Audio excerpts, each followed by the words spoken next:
1 second. That's why it fucking did that. I forgot to disable my freaking whoopsies. Hotkeys are enabled. Got it. I'm gonna have to reload.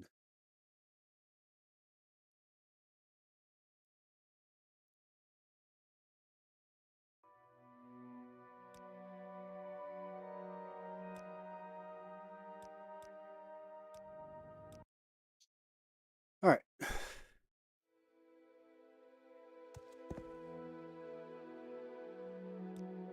And back up. Gonna need it. All right. That. Chanting 400. Civic. Make an enchanted item.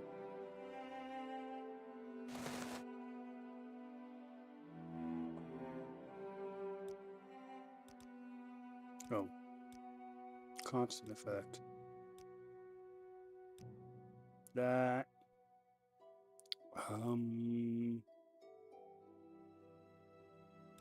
Night Eye. That.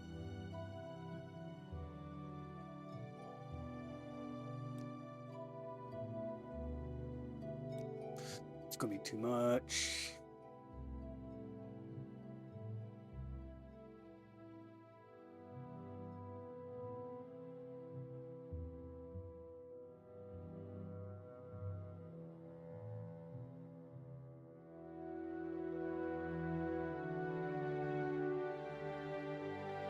Probably all I can do, really. Though I don't want Night Eye 100. That's going to be way too bright. Actually, delete Night Eye.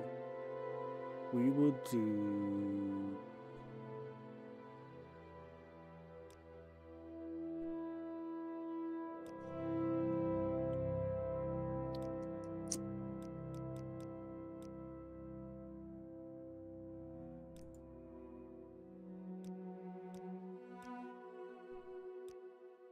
Not that, because it's going to just not...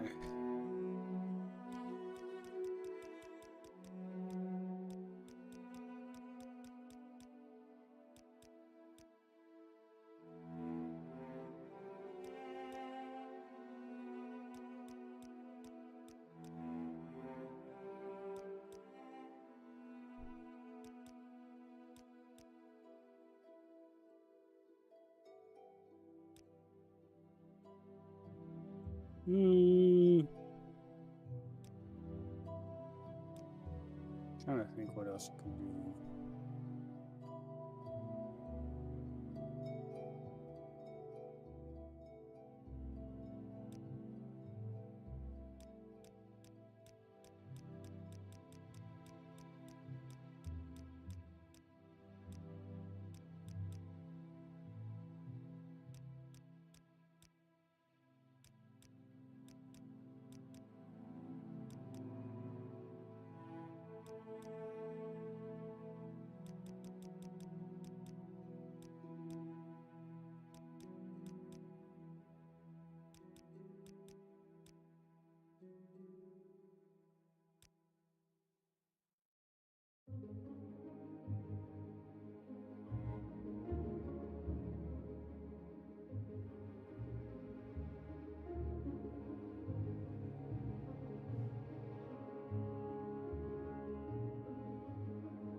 You know what? We'll do Night Eye.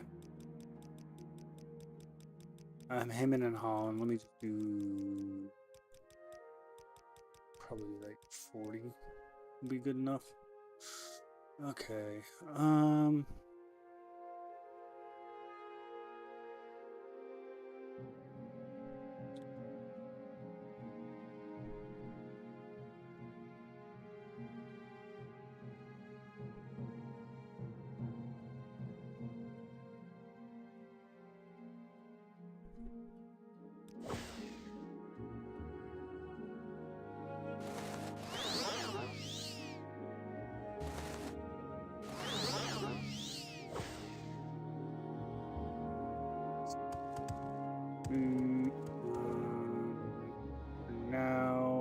Go in there. Okay, let's... Can't use those. Make an enchanted item. A ring. Restore health.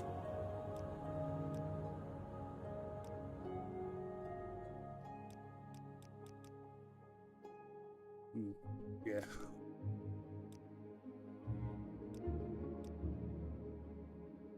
Oh, right.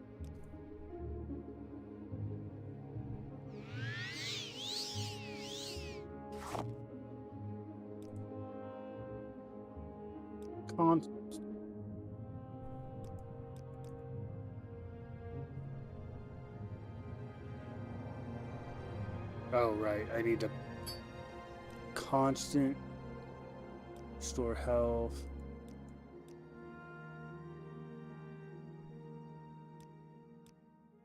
Two to 4. Fatigue.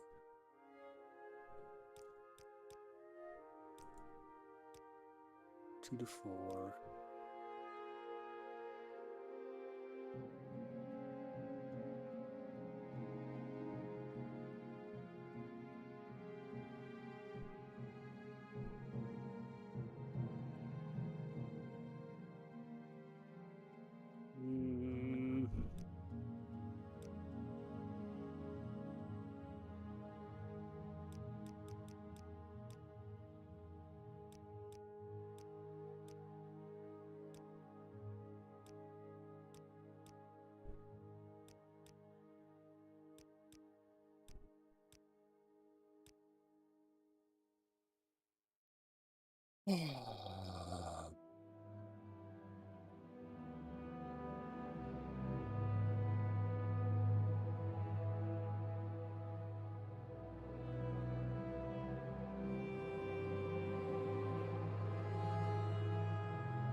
And this one is going to be... Do I have it? No, I don't.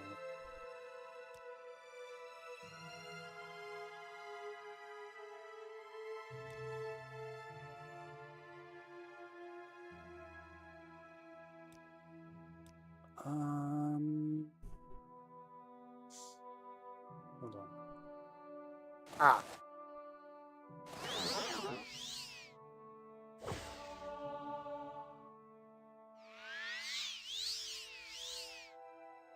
Now. No, I don't want to. Damn it. Keep holding shift. Take the ring. Chameleon. Oh, wait. Constant. Myself. Ooh.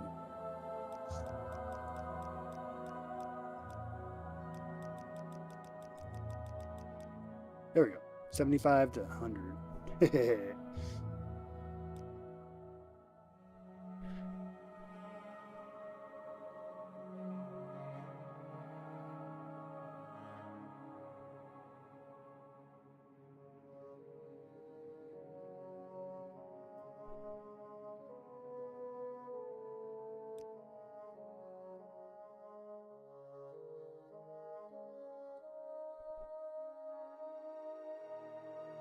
Oh, shit.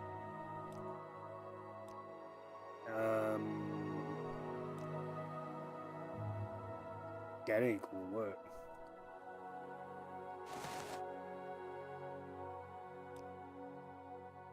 Nope. Nope. Close, but not enough.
Cool. This one will be...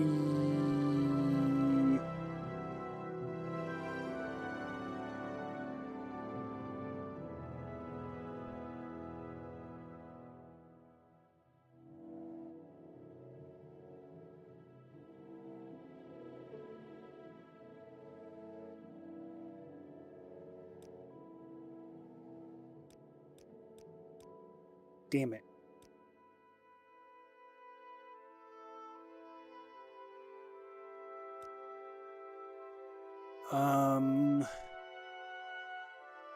We'll do...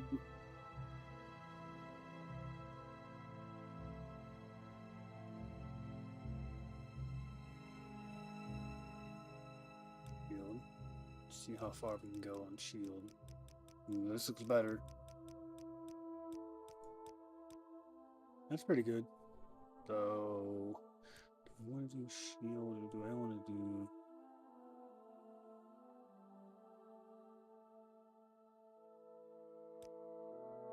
Let's do sanctuary.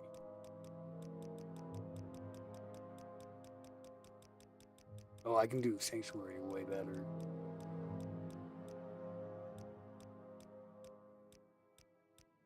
There we go.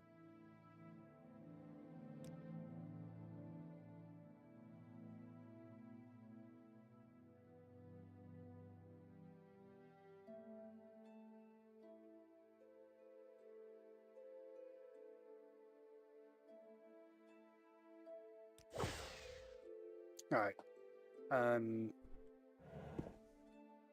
Done.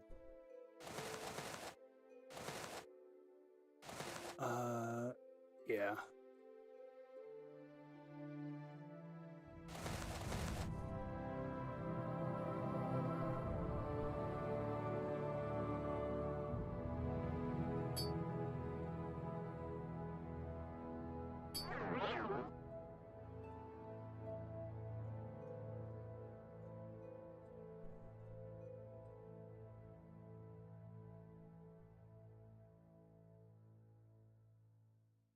Okay, let's head to the quest. Call. Need to go there.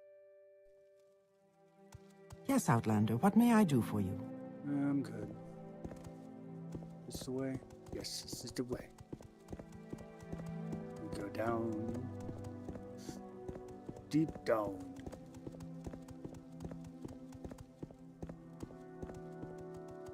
No. Thought it was. Was it here? I have no was it time Tell for you, Brano? Breton. Oh, come on, get out of the way.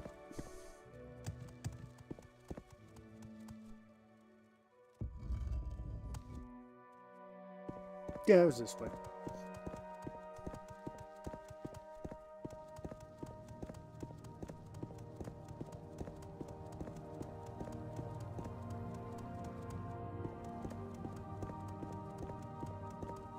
I find you foul.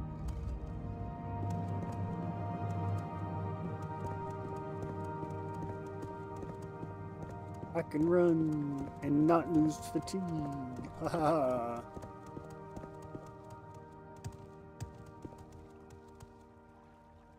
Stronghold, yes.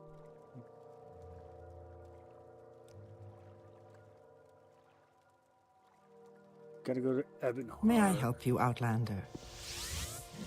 Go to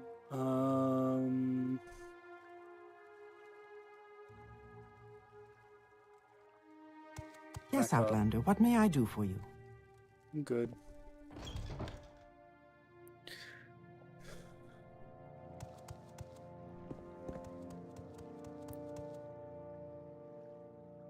Looks so good.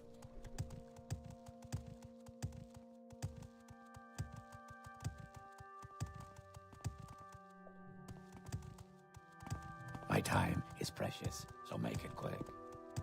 There's someone watching me. I can tell.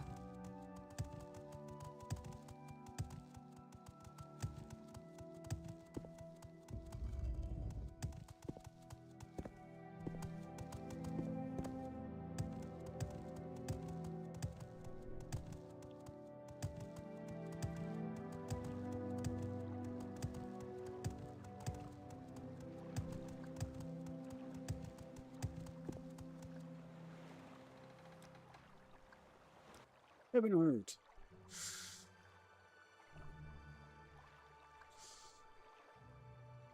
Alright. Loading, loading,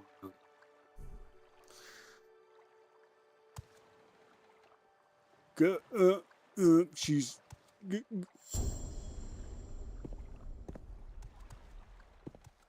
weird.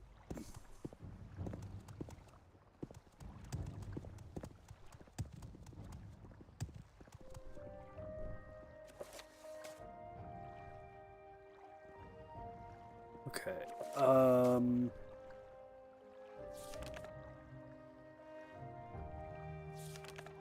So I need to go to do.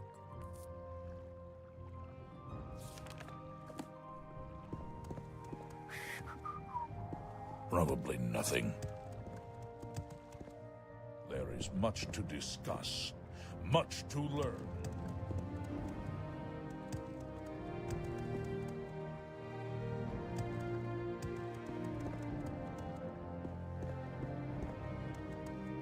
Greetings. What Can I help exactly you do out? you What say require you need of some? me?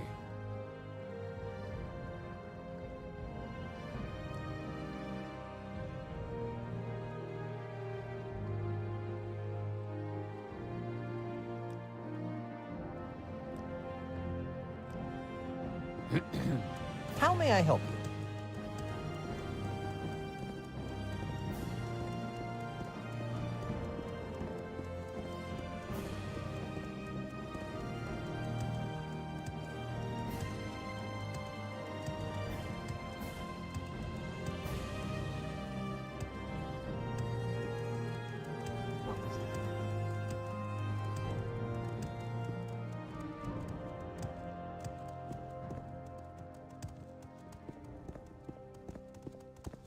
You want something, friend?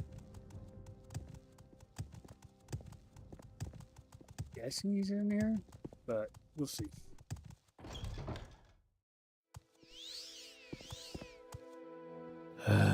What now?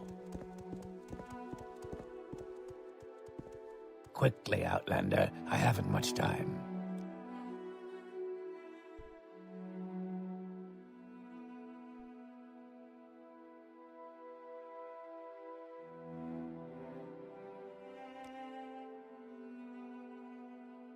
Wow.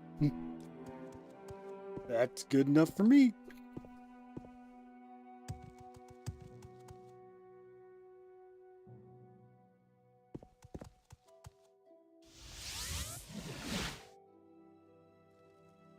What do you want of me, Outlander?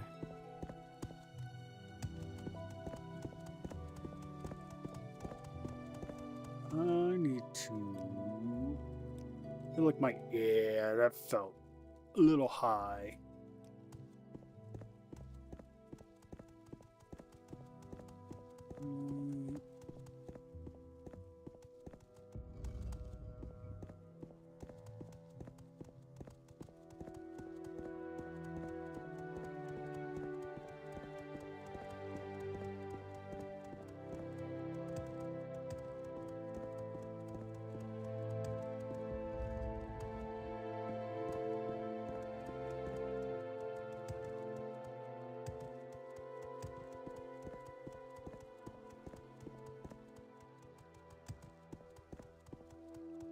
Yes, Outlander, what may I do for you?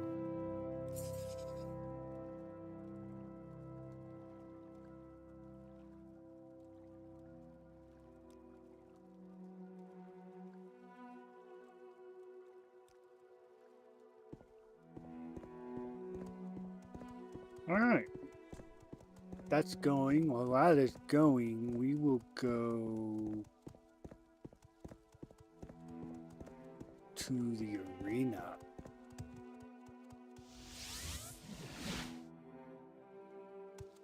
Yes, Outlander, what may I do for you? Actually, do have that. Anything else? No, I don't. What's there?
can spare a few moments if you care to talk.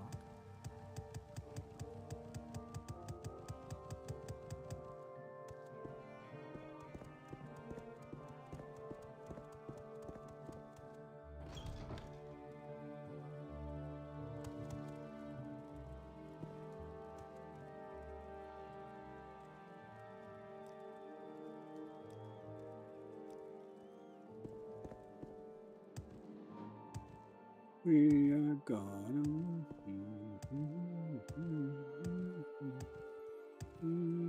Well, friend, what brings you here? Hey there, Breton. You're looking for guts and glory.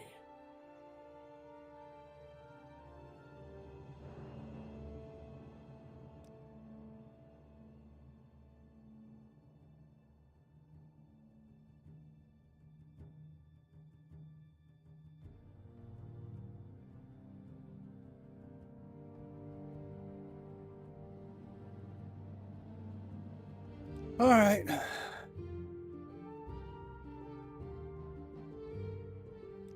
Outlander, what do you want?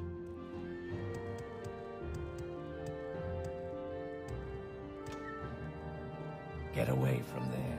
The fight hasn't finished. I don't know where to begin. It is such an honor to meet you.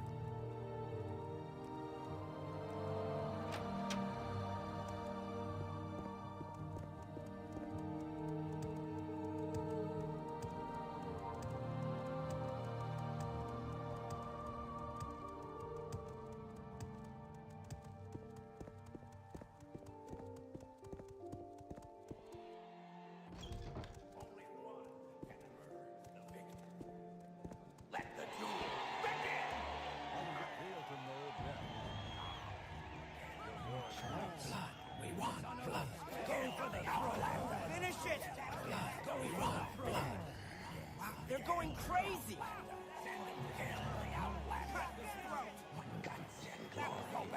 What a match!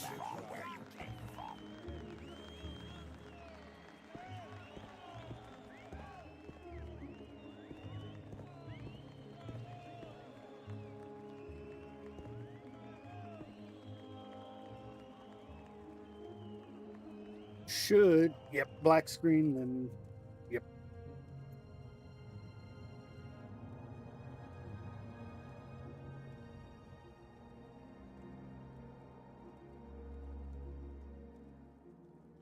All right. Let's head back.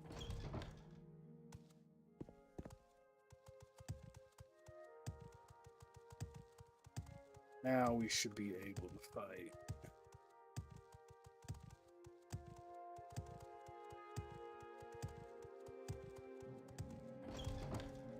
You got a death wish. There's a fight going on in there.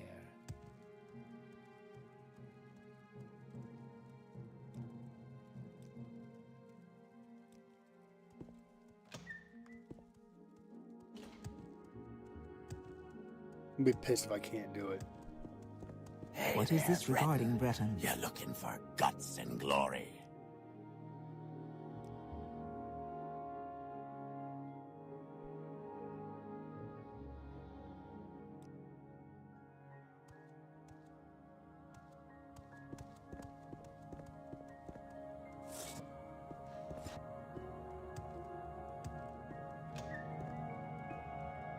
You again. Impressive. Getting a These taste for clothes this. suit you well.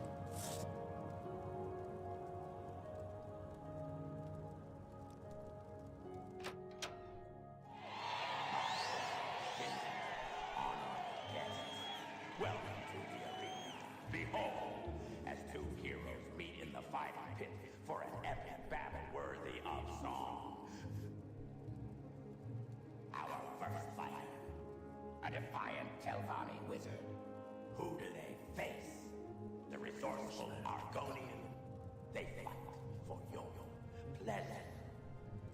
Let the duel begin. Your life is mine!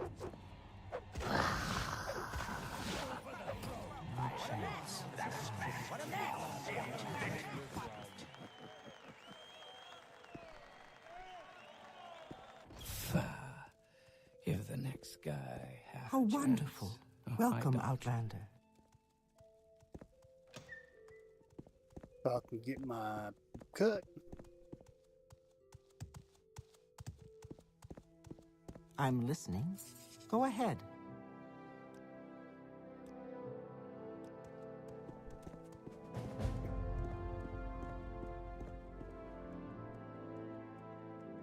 The Vivic Arena.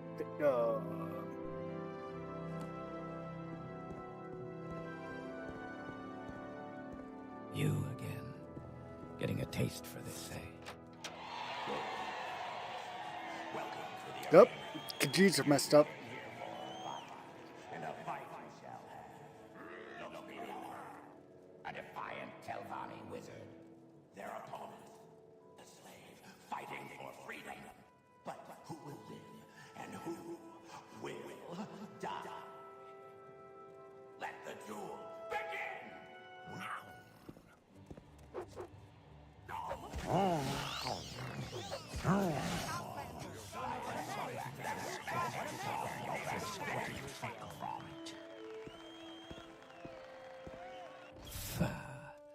Give the next guy half a chance.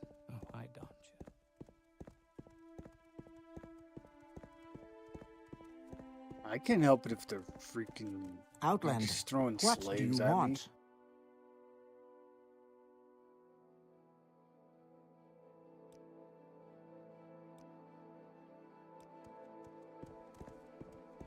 Alright, I'll let them hit on me a few times, I guess. You again. Uh, And a fight we shall have. Alone. A defiant Telvanni wizard. Who do they face? The slave fighting for freedom. They fight for your let the duel begin. This one is no more. Finish it! No. I will feast well on you, Argonian. I have Sanctuary, that's right. They are not going to be able to hit me. Well on you, Argonian.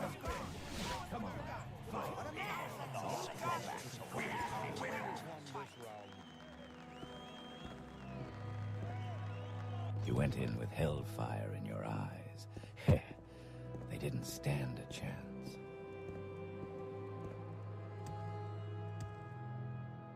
See, I don't know if it's the face What thing. now? or This I'm- regarding Breton.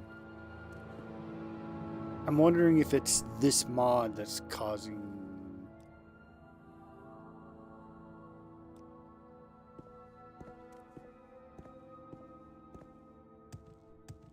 Let's keep going until I can do an advancement. Show them what you can do, Outland. Welcome to the arena, good citizens of Vivek City. You came to watch a fight, and a fight you shall have. Our first fight. A defiant Telvanni wizard. Facing them. The resourceful Argonian. Who will live and who will die. Combatants, begin. Suffer. Kill him! Kill him! Oh.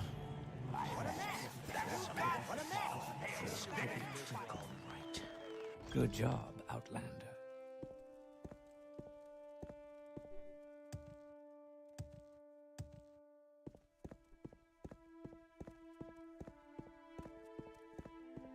I like What you, is this kid. regarding You Breton? win with style.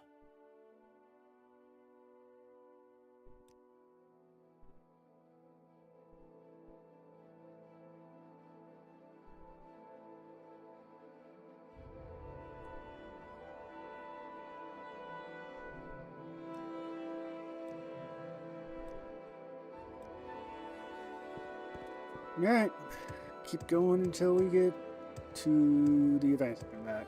You ready? Go. Oh, I think it might be something to do with this mod, the arena mod.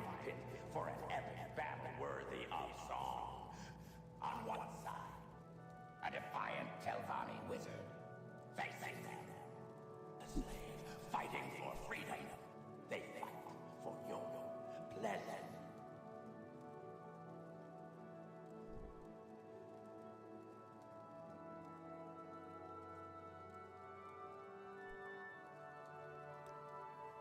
I need this to be bigger than what it is right now.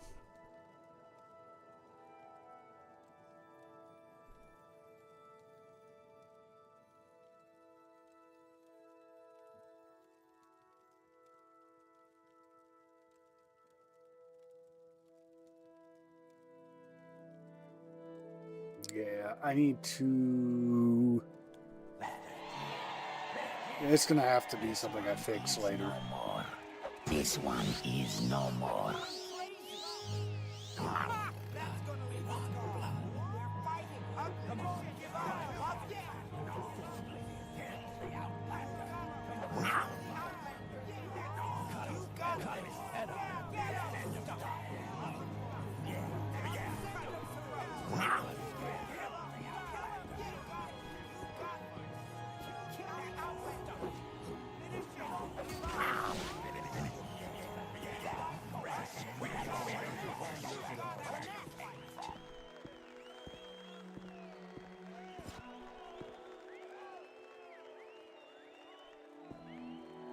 Didn't think you were coming out of that one alive, Outlander. Guy can't even hit me. Outlander, what do you want? Back for more. You need the pit like a Khajiit needs skooma. Hey. All right.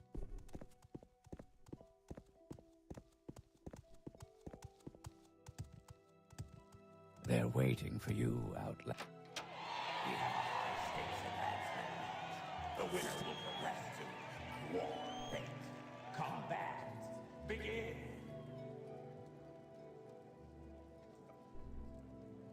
Why is this one okay?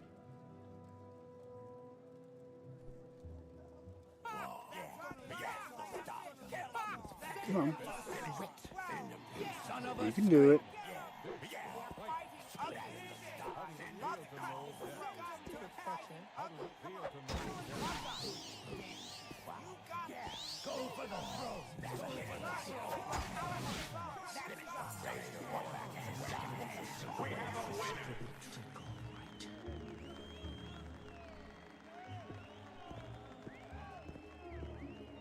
Good job, Outlander.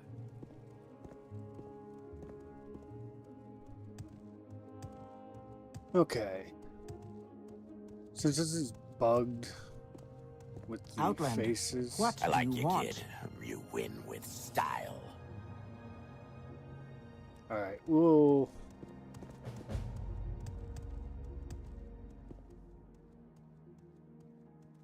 All right.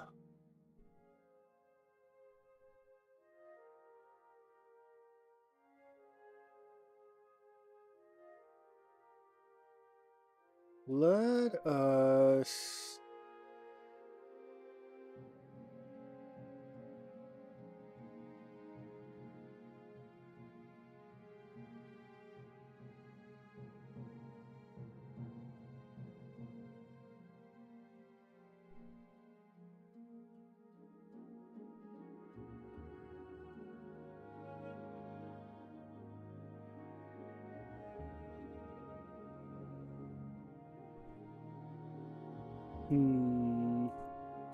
We'll do this one.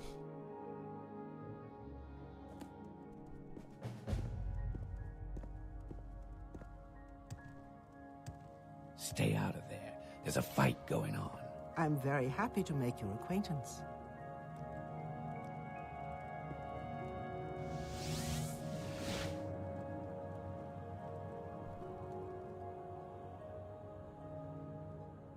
All right. We need to go right in here. I'm very happy to make your acquaintance.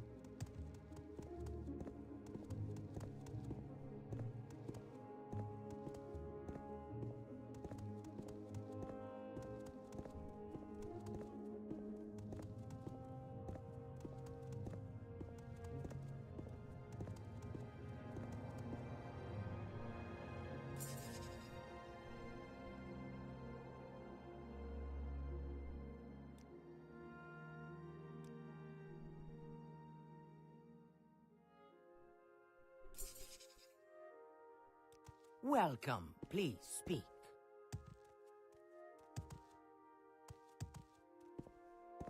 Alright, so we'll go do this. I'll do the main quest for a little while. I've kind of put it in the back burner.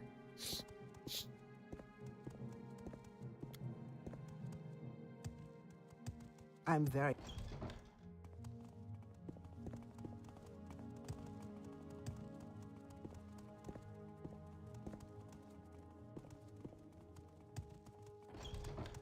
Yeah, he's fine.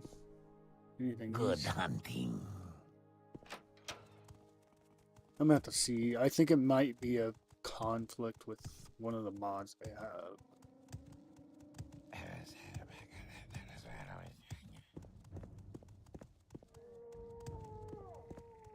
Why walk when you can ride? Go to Saint Denis. Why walk when you can ride?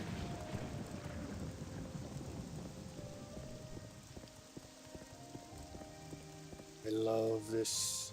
So I added. I'm gonna have to get a mod list up at some point,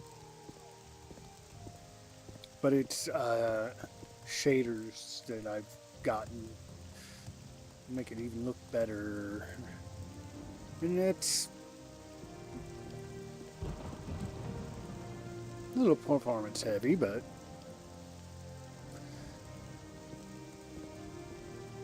nothing I can.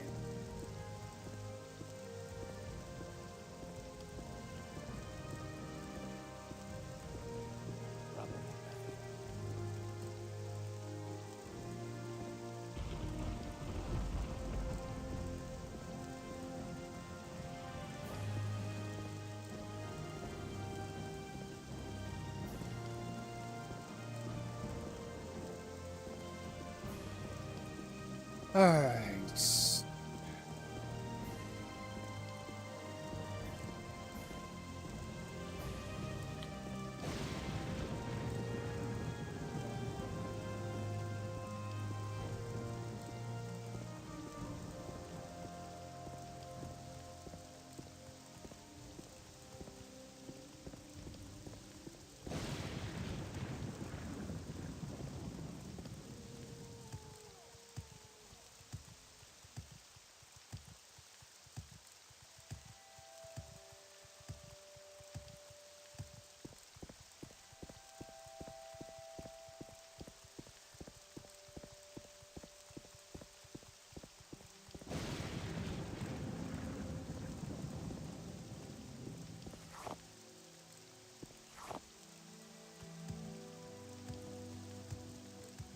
Now you die!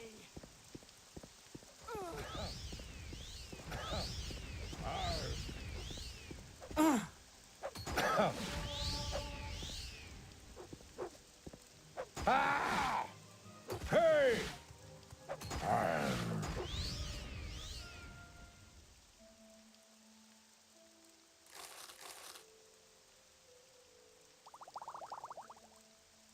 Exquisite ring. Common. I'll take the rings on this.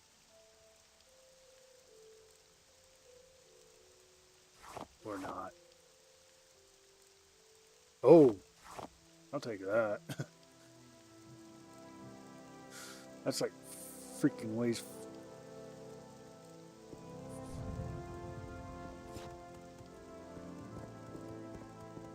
Rain's letting up.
Totally didn't go the wrong direction.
Damn it!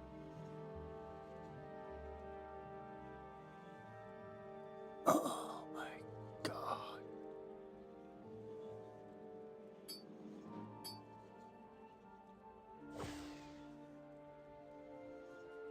We're loading.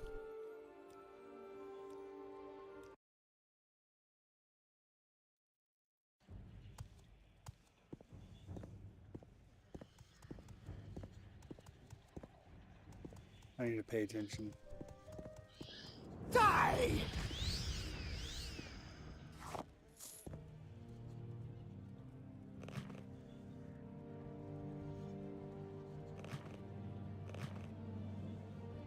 Yes. Yes. Yes. Alright, you can have that, that.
Hey, I have this. Go. These were the days of Resdania, when Keimer and Dwemer lived under the wise and benevolent rule of the Amalcivi and their champion, the Hortata. When the gods of Veloth would retreat unto their own to mold the cosmos and other matters, the Hortata would at times become confused. Vivek would always be there to advise him, and this is the third of the 3 lessons of ruling kings. The ruling king will remove me, his maker. This is the way of all children. His greatest enemy is the Shamat, who is the false dreamer. You or he is the shingle Hortator. Beware the wrong walking path. Beware the crime of benevolence. Behold him by his words. I am the Shamat. I am older than music. What I bring is light. What I bring is a star. What I bring is an ancient sea. When you sleep, you see me, dancing at the core. It is not a blight, it is my house. I put a star into the world's mouth to murder it, tear down the pylons, my blind fish, swim in the new, phlogiston, tear down the pylons, my deaf moons, sing and burn, and orbit me. I am older than music. What I bring is light. What I bring is a star. What I bring is an ancient sea. You alone, though you come again and again, can unmake him. Whether I allow it is within my wisdom. Go unarmed into his den with these words of power. Ei Gartok Padhome, Chim, E Altadun, or do not. The temporal myth is man. Reach heaven by violence. This magic I give to you. The world you will rule is only an intermittent hope, and you must be the letter written in uncertainty. The ending of the words is Almsivi.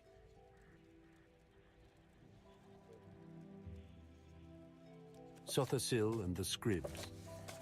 Young Sothasil, while playing in the egg mines, saw a number of scribs in a deep shaft, and he began to cast stones upon them, snickering as they skittered and scattered, until one of the scribs, lifting its head up in agony, cried out to Sothasil, "Please, please have mercy, little boy, for what is sport to you is suffering and death to us." And so Sothasil discovered that the idle of amusements of one may be the solemn tortures of another. Lord Vivek and the contentious beasts. A Shulk and a Kaguti were strutting back and forth in a foyada, casting aspersions of one another's looks. "You are the ugliest creature alive," the Shulk told the Kaguti. "No, you are the ugliest creature alive," the Kaguti told the Shulk. For each thought himself most handsome, and the other most ugly. Then Lord Vivek chanced by, and settled their dispute. "No, you both are the ugliest creatures alive, and I will not have my pleasant sojourn spoiled by your unseemly squabbling." So he dealt them both mighty blows, shattering their skulls and silencing their argument, and went merrily upon his way. And thus Lord Vivek proved that ugliness is as much in one's manner as in one's appearance. The boiled Kaguti. It is said that if a Kaguti steps into a boiling pool, he will leap out immediately to avoid harm. But if the Kaguti is standing in a pool, and a wizard slowly raises the temperature, measure by measure, to boiling, the Kaguti will calmly stand in place until he is boiled. Thus, we see that we must be alert not only to the obvious danger, but also to the subtle degrees by which change may result in danger. The dubious healer. Once upon a time, a Telvanni issued forth from his tower and proclaimed to all the world that he was a mighty and learned healer, master of all alchemy and potions, and able to cure all diseases. Lord Vivek looked upon this wizard and listened to his boasting, then asked him, "How can you pretend to prescribe for others the cure to all diseases, when you are unable to cure yourself of your own manifest arrogance and foolishness?" The Gwa and the mud crabs. The Gwa were so tormented by the other creatures they did not know where to go.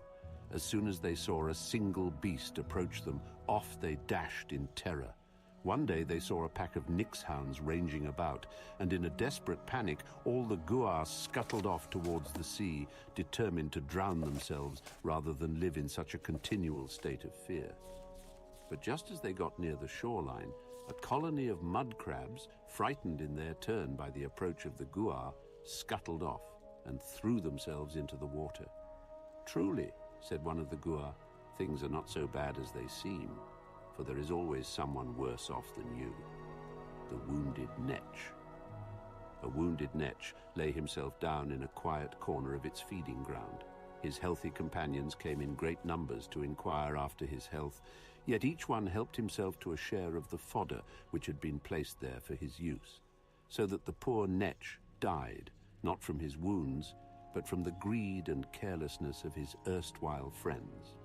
And so it is clear that thoughtless companions may bring more harm than help.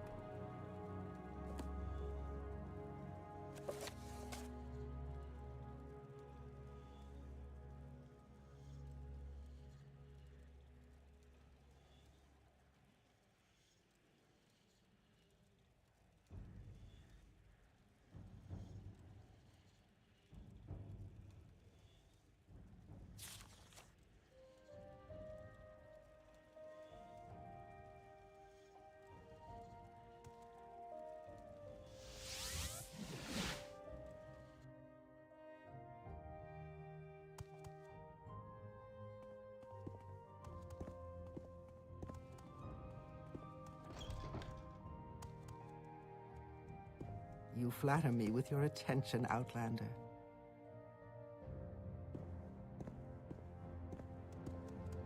There we go.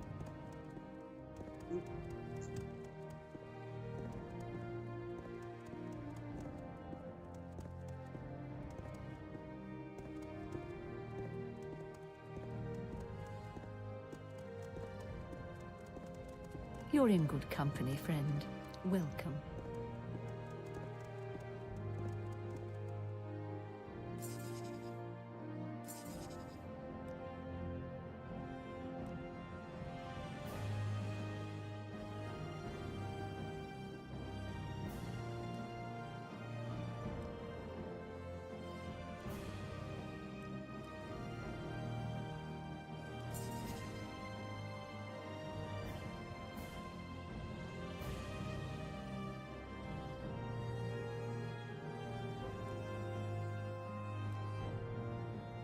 Welcome, friend.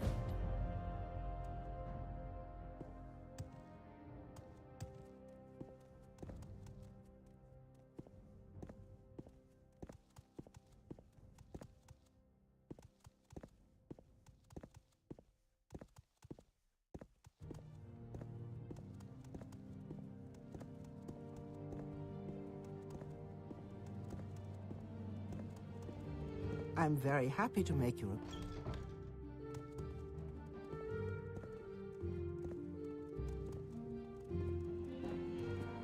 May your kills be quick and many.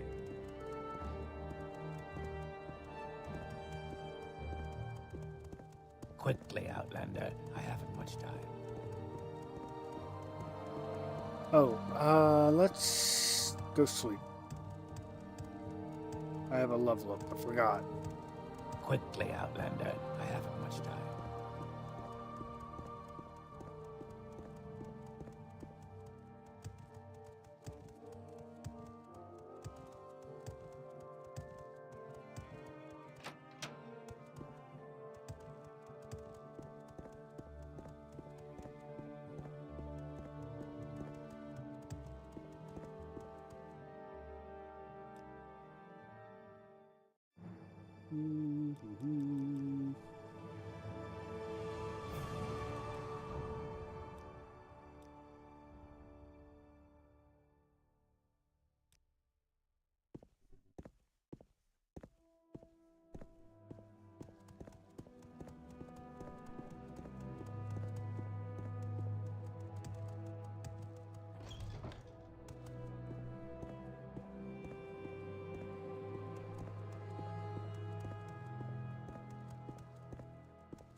Wealth What is beyond this about? measure.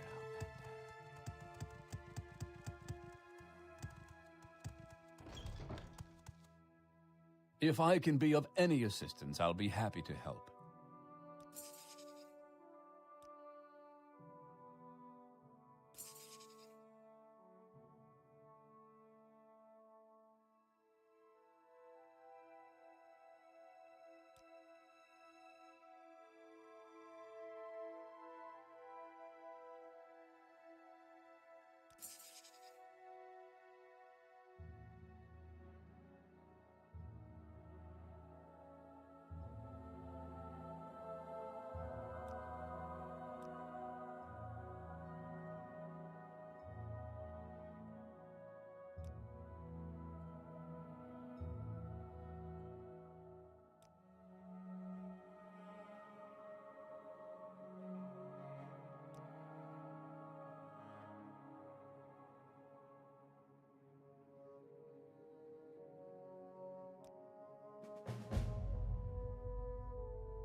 Conform it, follow. Alright, I'm gonna take a quick break. I will be right back.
Alright, I'm back.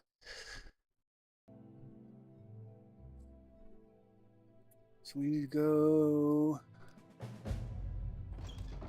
to Vivek.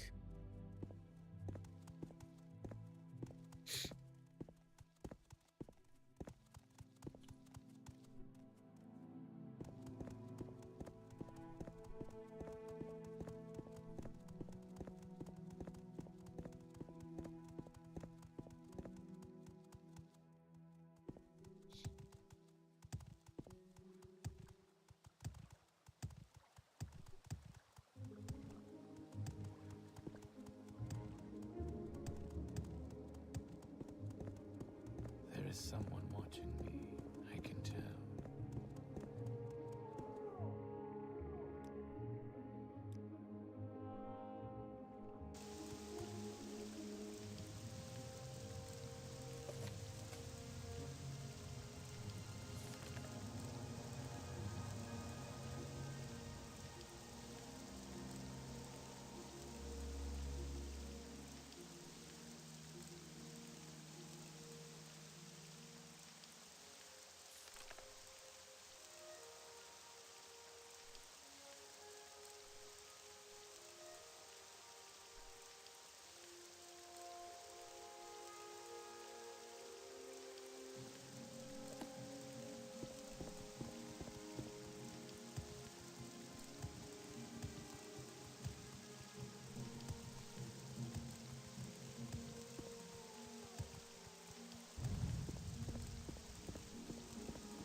Your turn to talk, ours to listen.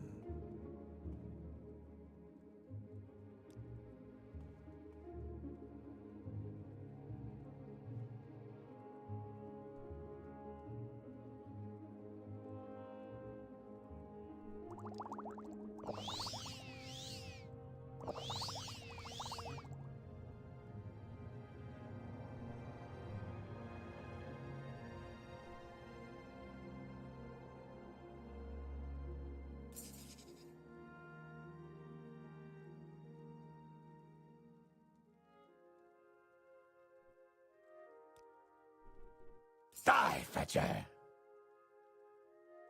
Suffer. You will suffer greatly!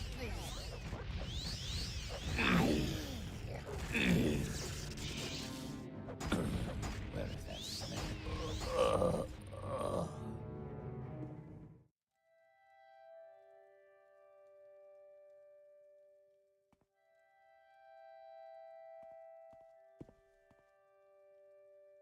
If there's anything I can do, I am humbly at your service.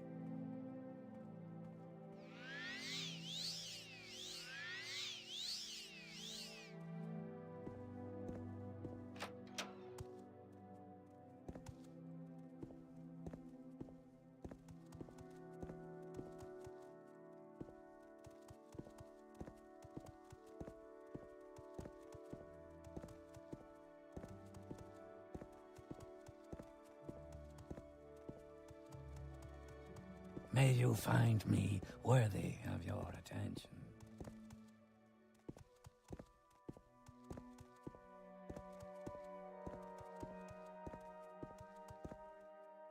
Thank you.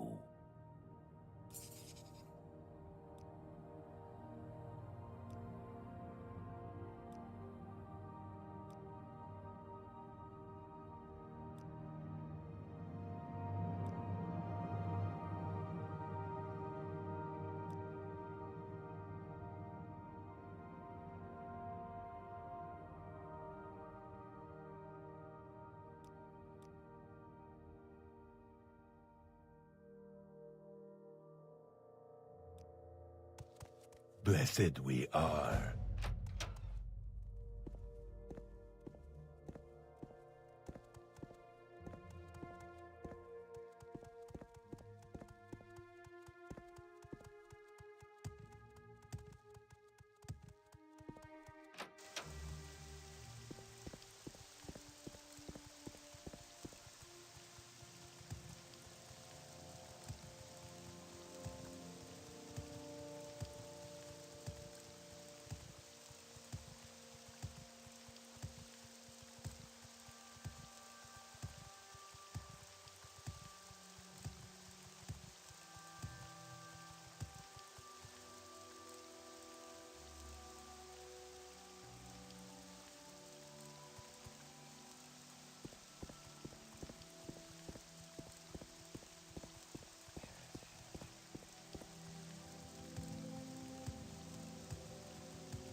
may speak. You seek information, Breton.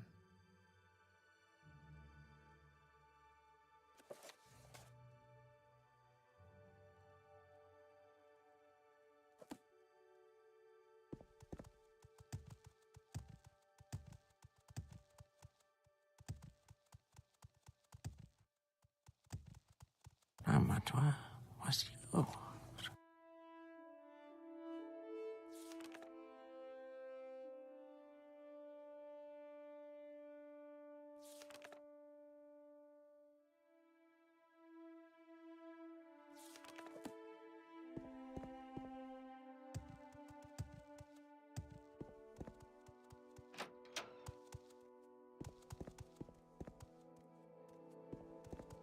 Quickly, Outlander. I haven't much time. Walk with virtue, Outlander.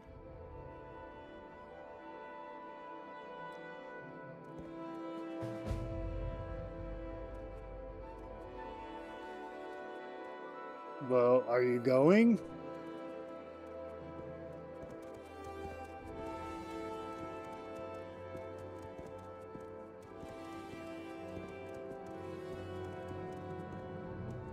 Is there something I can do for you, Outlander?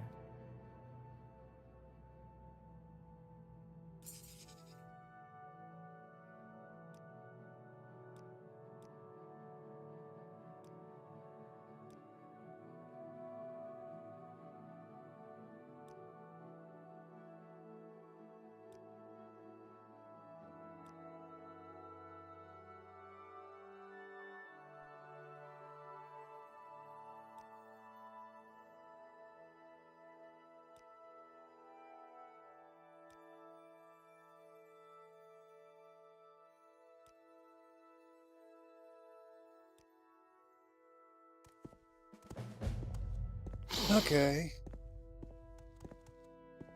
And last, we'll go.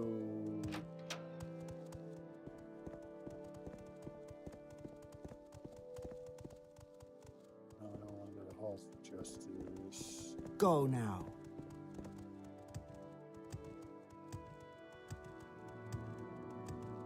You seek information, Breton.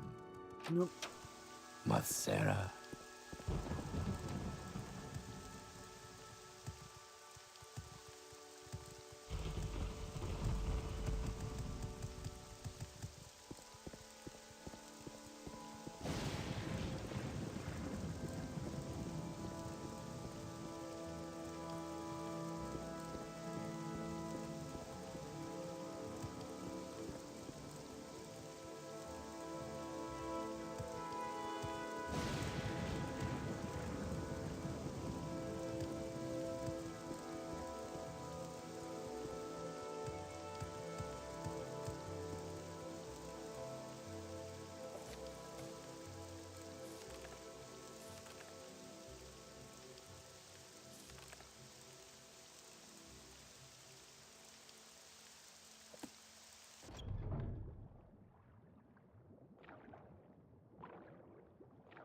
The hell?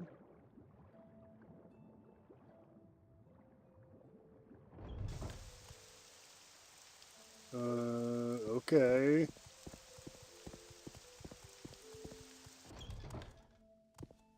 That's weird.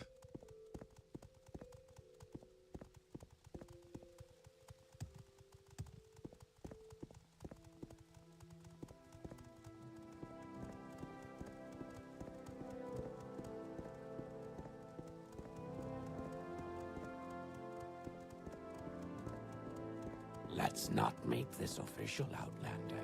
Move along.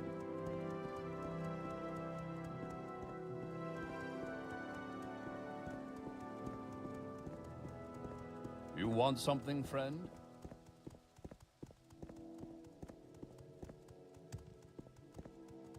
If you're here for trouble, you'll get more than you bargained for.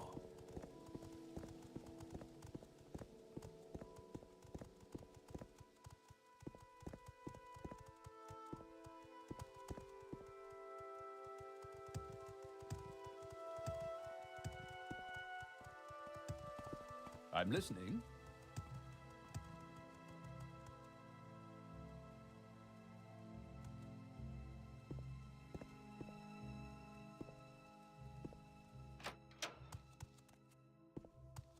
What is this regarding, Breton?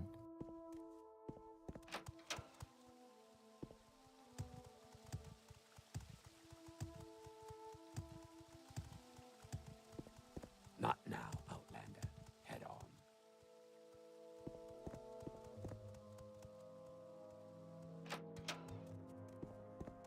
What is this about?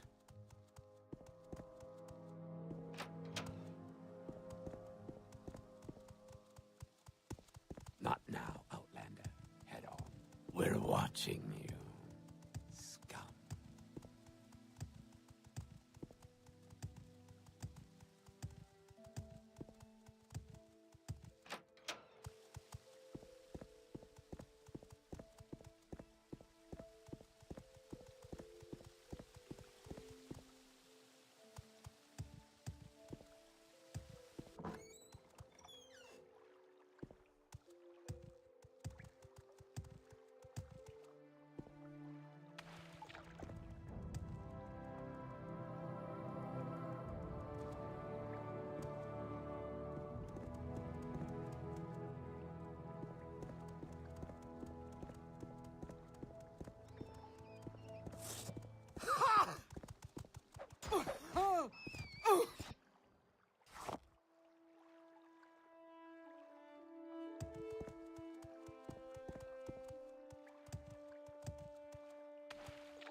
There's no time for talk now.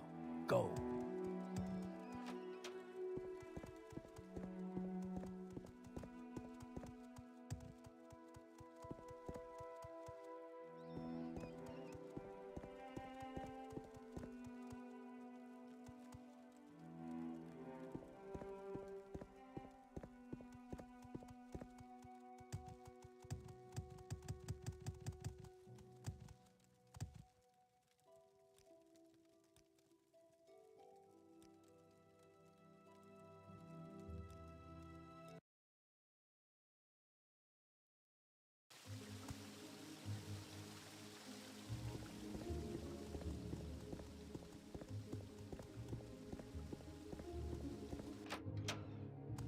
Watch yourself. We'll have no trouble here. All right.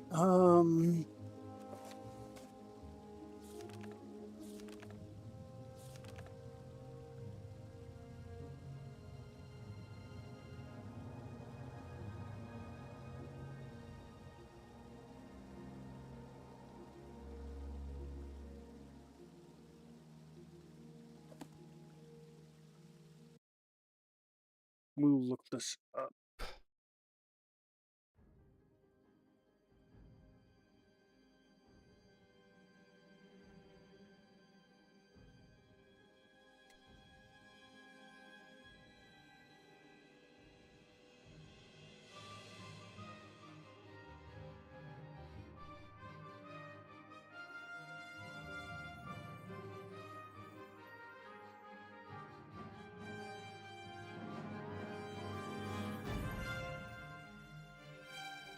Okay. I was actually close. Underworks.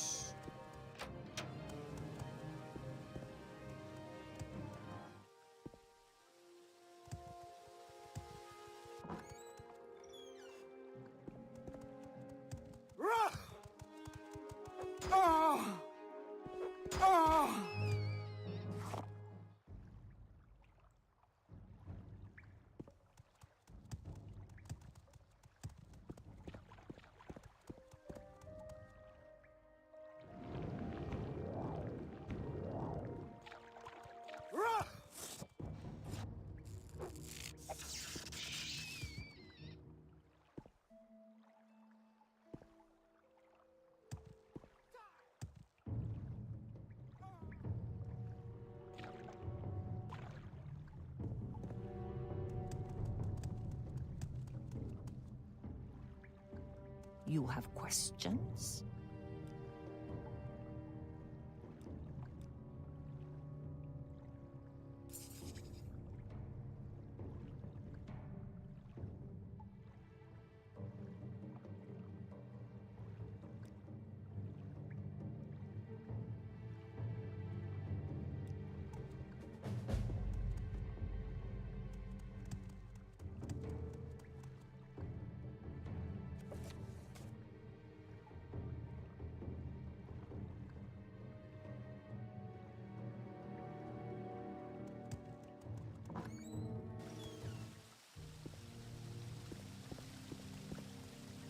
Yes, Outlander?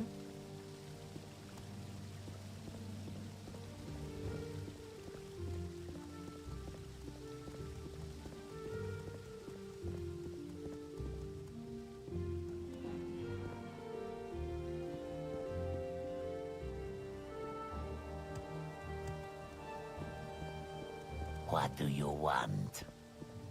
Alright, where the hell is this guy?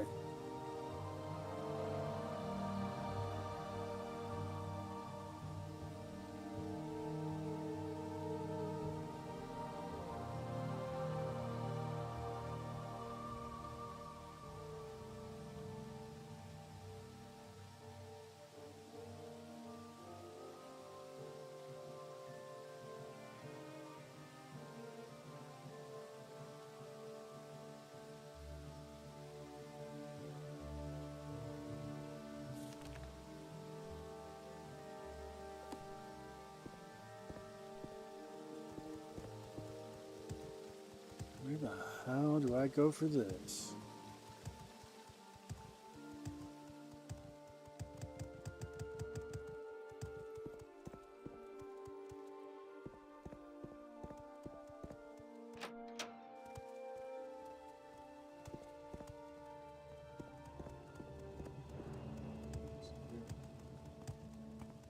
Speak freely, friend.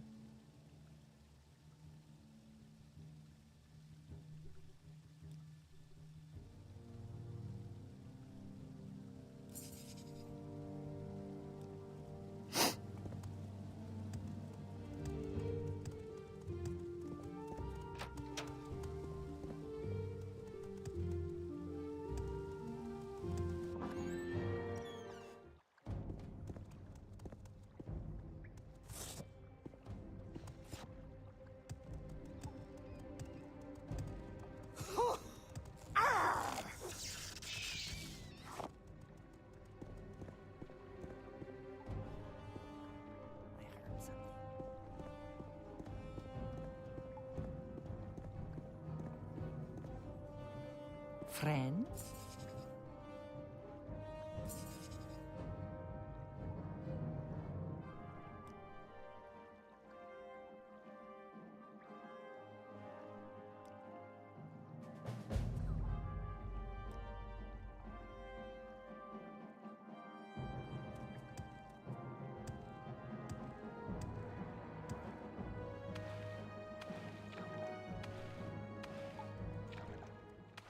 Finally, Jesus.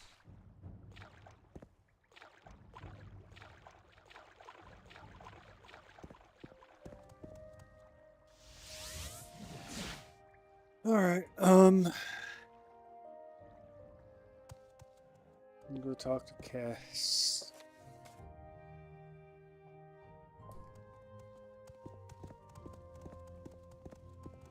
First, I'm gonna go to the bathroom. I'll be right back.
All right.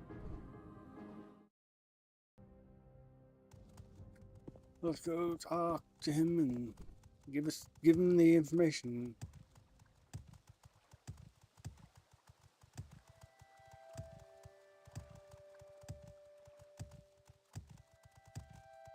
Do I know you?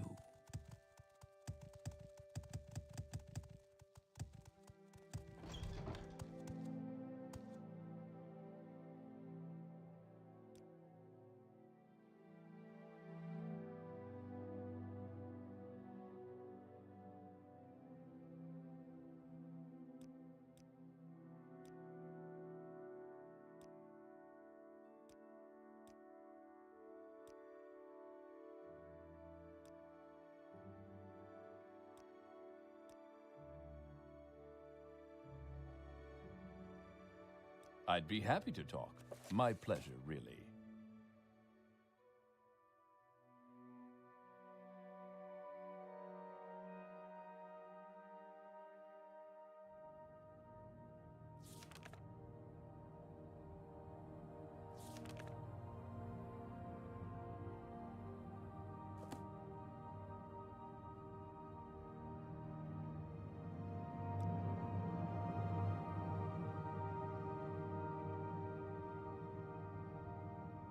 Oh.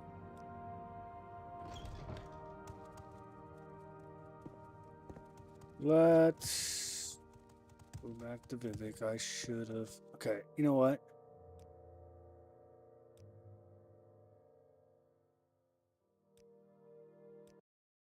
I hope this is after I've already done everything.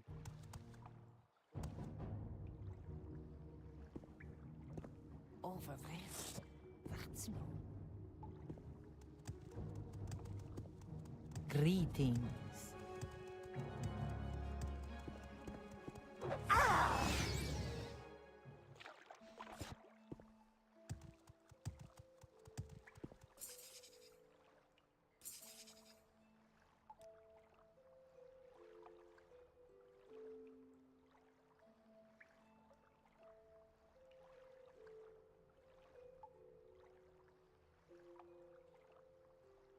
Greetings to my good friend the Breton.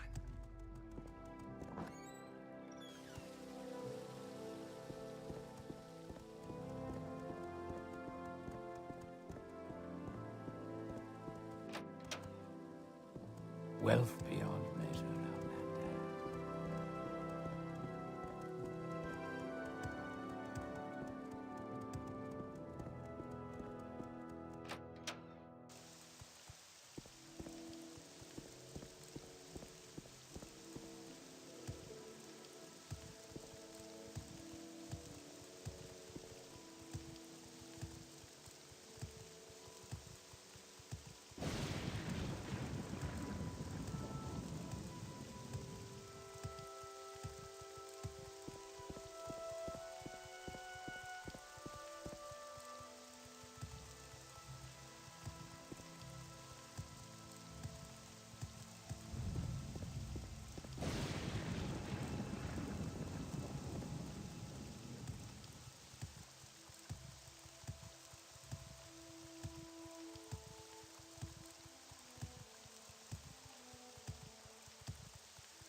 This is an honor for me.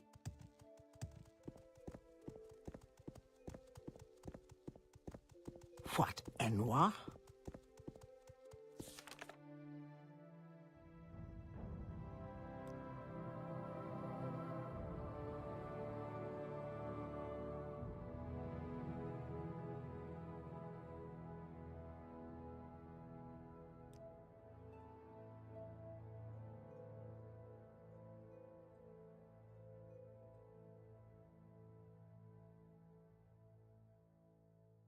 Warm day to you.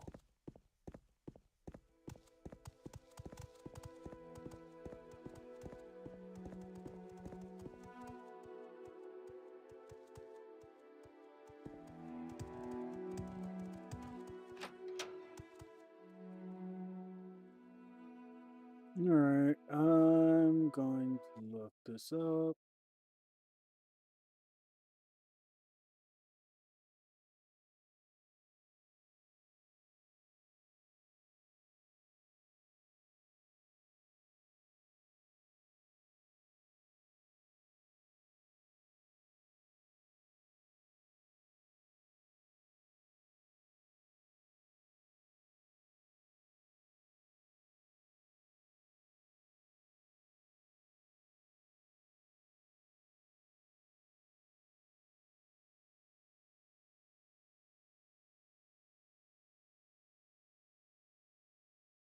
Alright, looks like we gotta go.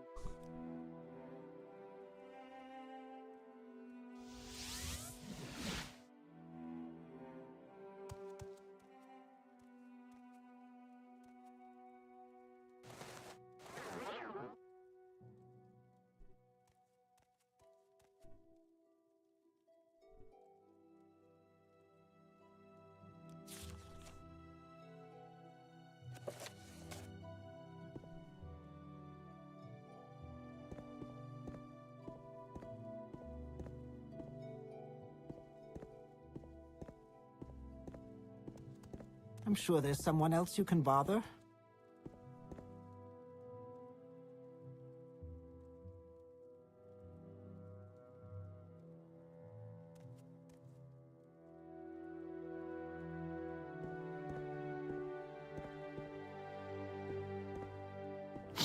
Damn it.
Said it was in here. Where is it?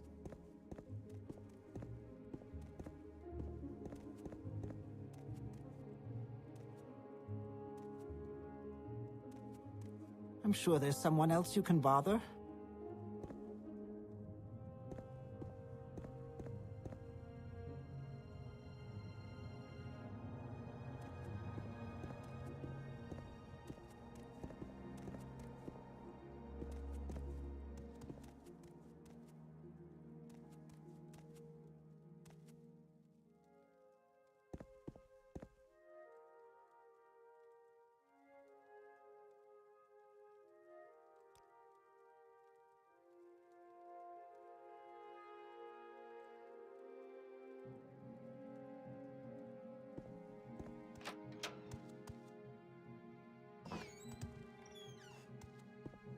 There's no time for...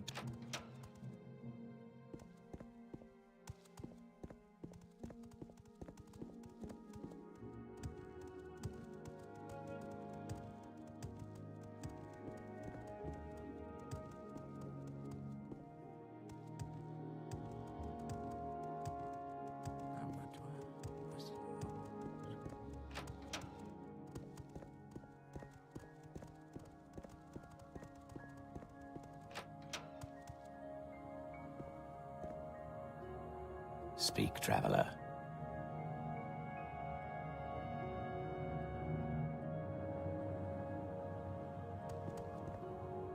Go ahead.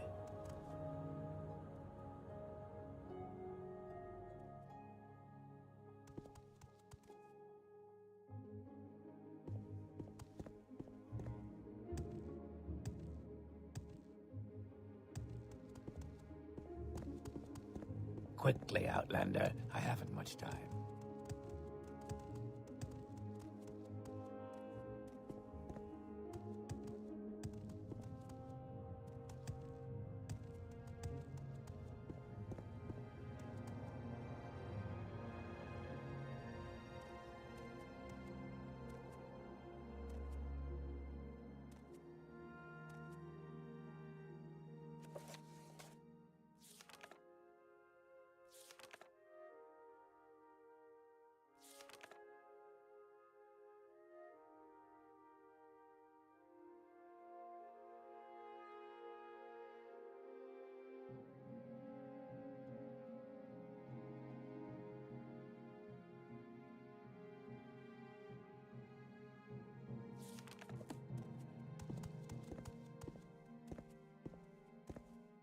Yes, Outlander, what may I do for you?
Excerpt concerning the points of temple doctrine challenged by the dissident priests.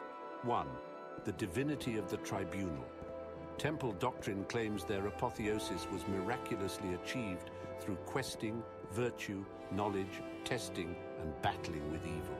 Temple doctrine claims their divine powers and immortality are ultimately conferred as a communal judgment by the Dunmer ancestors. I did not hit including, E. among others, the good Daedra, the prophet Veloth, and St. Nerevar. Dissident priests ask whether Dagoth-Ur's powers and the tribunal powers might ultimately derive from the same source, Red Mountain. Sources in the Apocrypha suggest that the tribunal relied on profanely enchanted tools to achieve God. Why am I... And that those unholy devices were the ones originally created by the ungodly Dwemer sorcerer Kagranak to create the false... Thankfully, they're not construct freaking... 2. The purity of the tribunal. The dissident priests say that the temple has always...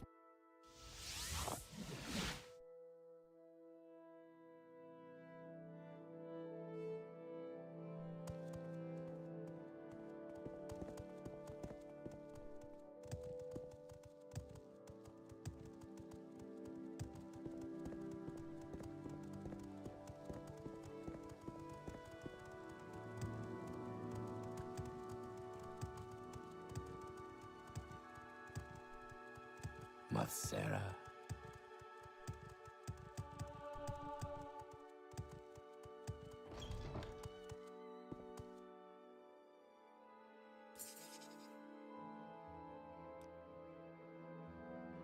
I'd be happy. All right. Let's go. You may speak.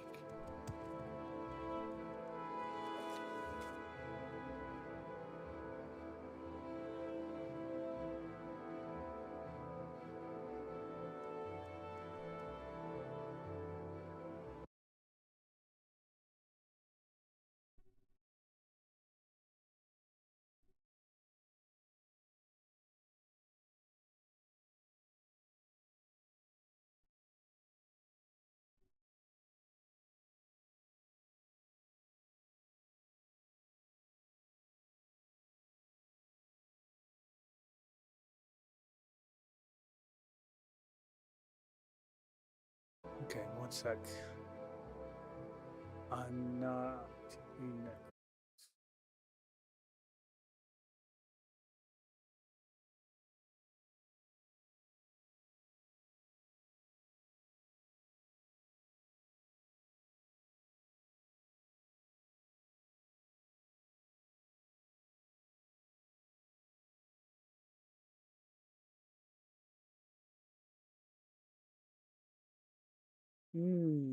Okay. We could do this.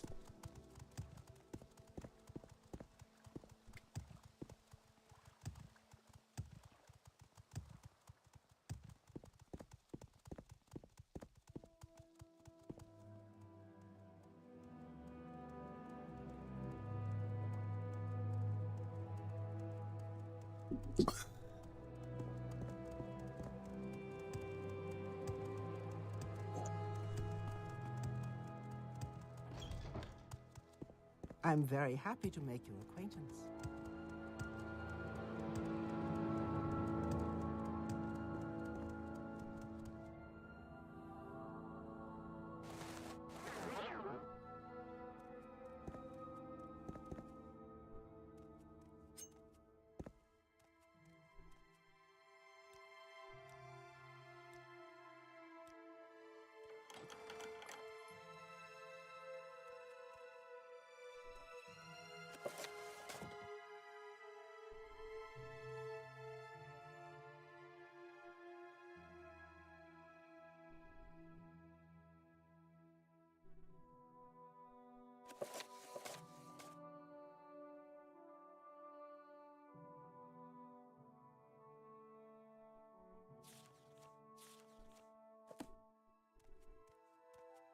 Finally, something interesting.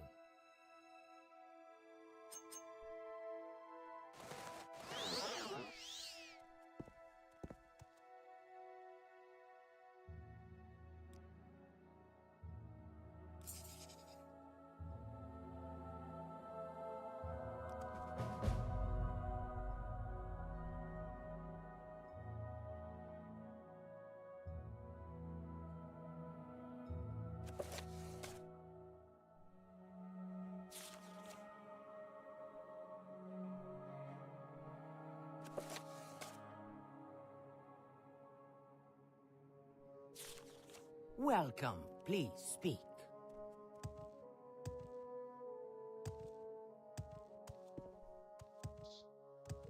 I'll do that in a minute. I'll probably do that later. Let's...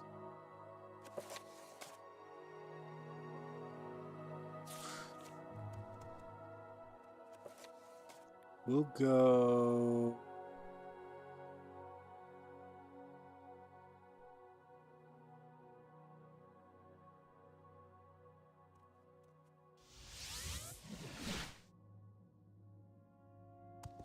With pleasure. Please, go ahead. I'm all ears.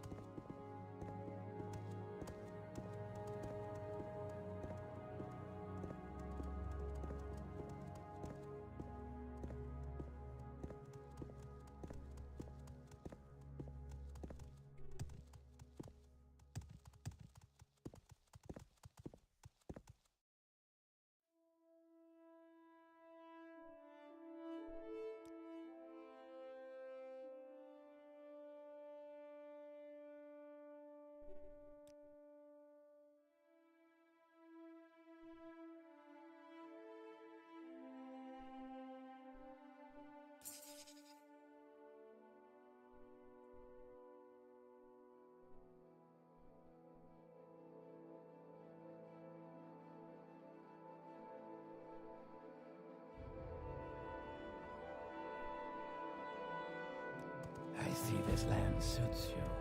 We welcome you freely, Outlanders. I think it's time to make fireball spell. Welcome, friend. You're nearly a legend around here. Please, talk.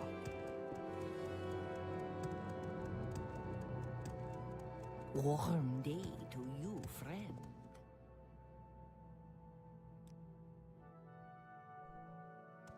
Oh, greetings. How do you do? Maybe talk? Warm greetings, Outlander. Care to peruse my spell?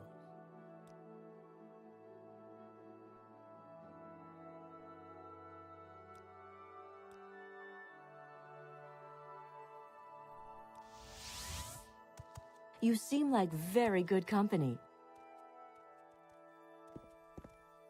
I don't know where to begin. You it is honor such an me. honor to meet you. Do you wish to do business?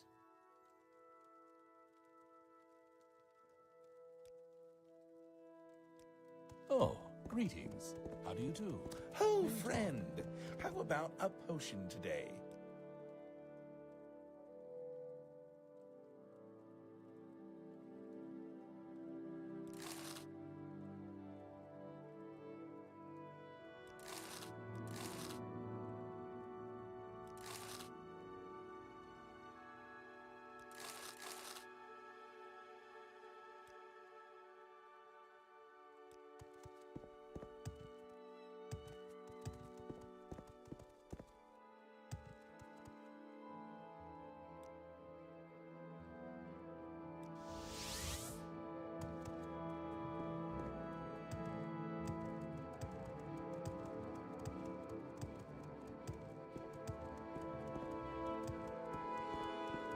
I shouldn't have pushed so hard.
Greetings, honored friend.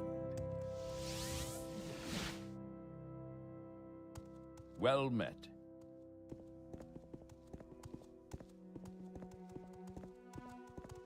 Please join me.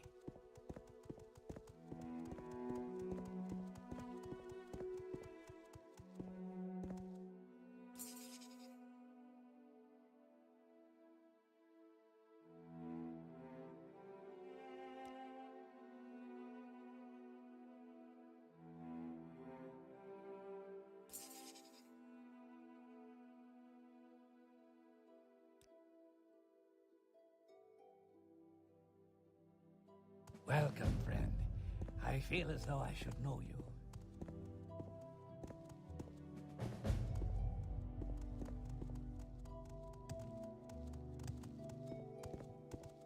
You seem like very good.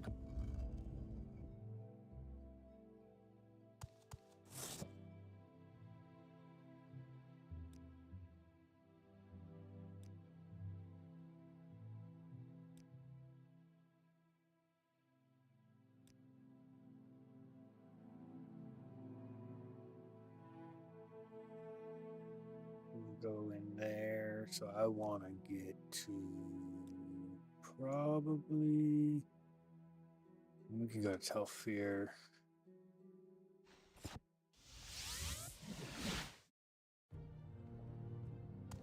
Wealth beyond measure, Outlander.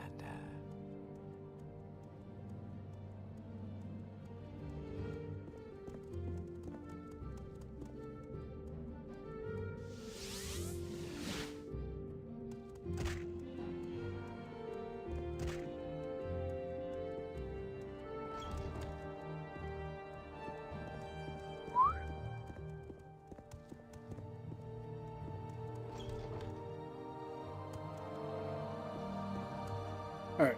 I need to check on a few things. I'll be right back.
I'm back, but I'm gonna be muted while I listen to audiobooks and eat food. We will turn.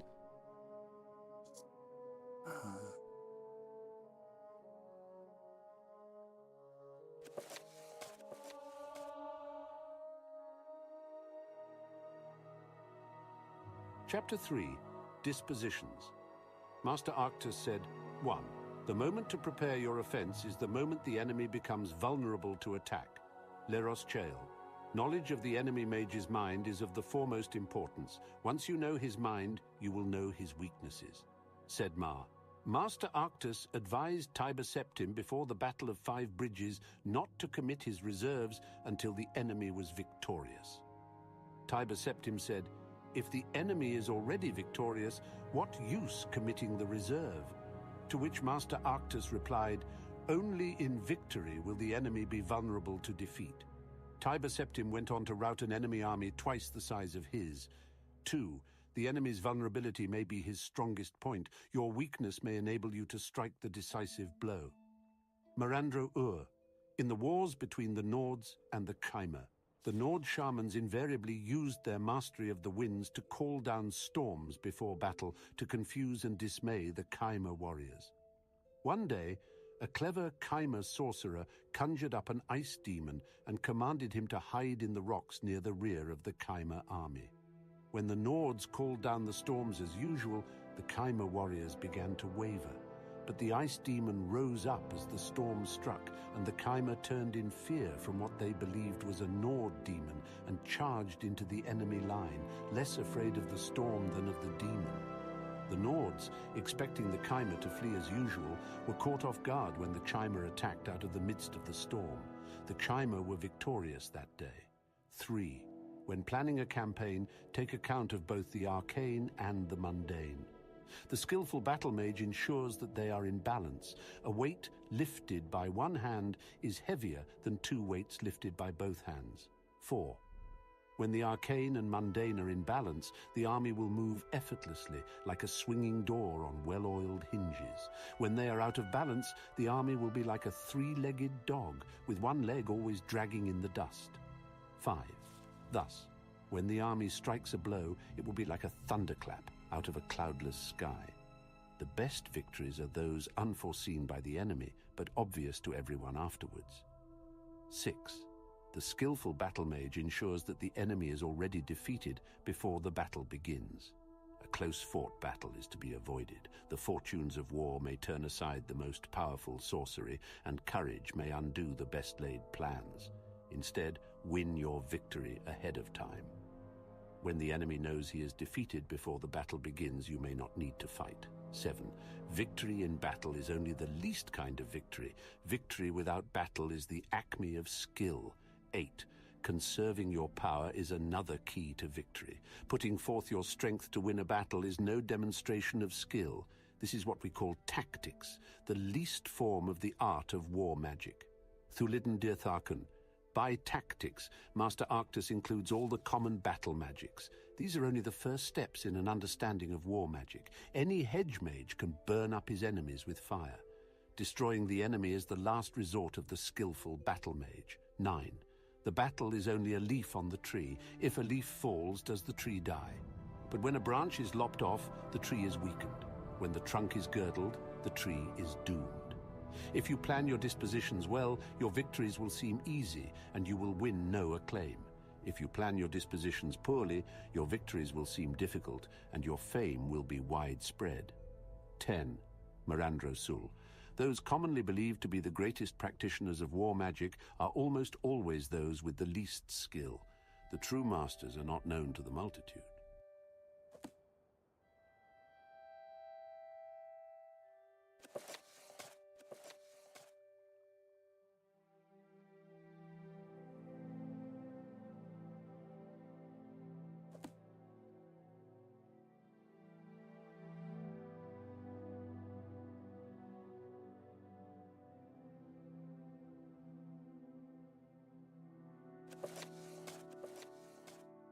Excerpt concerning the points of temple doctrine challenged by the dissident priests, 1. The divinity of the tribunal. Temple doctrine claims their apotheosis was miraculously achieved through questing, virtue, knowledge, testing, and battling with evil. Temple doctrine claims their divine powers and immortality are ultimately conferred as a communal judgment by the Dunmer ancestors, including, among others, the good Daedra, the prophet Veloth, and St. Nerevar. Dissident priests ask whether Dagoth-Ur's powers and the tribunal powers might ultimately derive from the same source, Red Mountain. Sources in the Apocrypha suggest that the tribunal relied on profanely enchanted tools to achieve godhead, and that those unholy devices were the ones originally created by the ungodly Dwemer sorcerer Kagranak to create the false construct Numidium. 2. The purity of the tribunal. The dissident priests say that the temple has always maintained a public face, represented by the hieroglypher, the priestly writings, and a hidden face, represented by the apocrypha, the hidden writings. The public account portrays the actions of the tribunal in a heroic light, while the hidden writings reveal secrets, untruths, inconsistencies, conflicting accounts, and varying interpretations which hint at darker and less heroic motives and actions of the tribunes. In particular, conflicting accounts of the battle at Red Mountain raise questions about the tribunal's conduct and about the source of their subsequent apotheosis. Also, there is good evidence that the tribunal have been concealing the true nature of the threat posed by Dagoth-Ur at Red Mountain, misleading the people about the tribunal's ability to protect Morrowind from Dagoth-Ur, and concealing a recent dramatic diminishing of the tribunal's magical powers. 3. Temple accounts of the Battle of Red Mountain. Ashlander tradition does not place the tribunal at Red Mountain and holds that the Dwemer destroyed themselves rather than that Nerevar destroyed them. Ashlander tradition further holds that Nerevar left Dagoth-Ur guarding the profane secrets of Red Mountain while Nerevar went to confer with the Grand Council, that is, the tribunal, that Nerevar died at the conference not of his wounds, according to the Ashlanders, but from treachery, and that subsequently the tribunal confronted a defiant Dagoth-Ur within Red Mountain, then drove Dagoth-Ur beneath Red Mountain when he would not yield to their will. 4. Veneration of the Daedra, saints and ancestors. While challenging the divinity of the tribunal, the dissidents do not challenge the sainthood or heroism of the tribunal. In fact, the dissident priests advocate restoring many of the elements of fundamentalist ancestor worship as practiced by the Ashlanders and by St. Veloth. Exactly how this would work is debated inconclusively within the dissident priests. 5. Denial of the prophecies of the incarnate and persecution of the Nerevarines. Though no consensus exists among the dissidents about whether the Nerevarine prophecies are genuine, all agree that the persecution of the Nerevarines is unjust and politically motivated. The dissident priests do not reject mysticism, revelation, or prophecy as part of the religious experience. The dissidents have not resolved the issue of true or false insights. They have studied the mysticism of the Ashlander ancestor cults, in particular the rites of the Ashlander seers and wise women and the prophecies of the incarnate. Many among the dissident priests have come to believe that the Nerevarine prophecies are genuine and have made a systematic study of prophecies recorded in temple archives. 6. Authority of the Archcanon and the Ordinators. The dissident priests reject the authority of the Archcanon and the Ordinators. The temple hierarchy has been corrupted by self-interest and politics and no longer acts in the best interests of the temple or its worshippers. The dissident priests believe the Archcanon and Ordinators speak for themselves, not for the tribunal. 7. The Inquisition and the use of terror and torture by the Ordinators. Within the temple hierarchy, it is an open secret that the Ordinators rely on abduction, terror, torture, and secret imprisonment to discourage heresy and dissent. The dissident priests feel the Ordinators are either out of control or tools used to maintain a corrupt priesthood in power. 8. Fundamentals of temple doctrine: charity for the poor, education for the ignorant, protection for the weak. Though the dissident priests acknowledge that most rank-and-file priests honor the best traditions of the temple, they believe that many priests in higher ranks are interested more in love of authority and luxury than in the welfare of the poor, weak, and ignorant.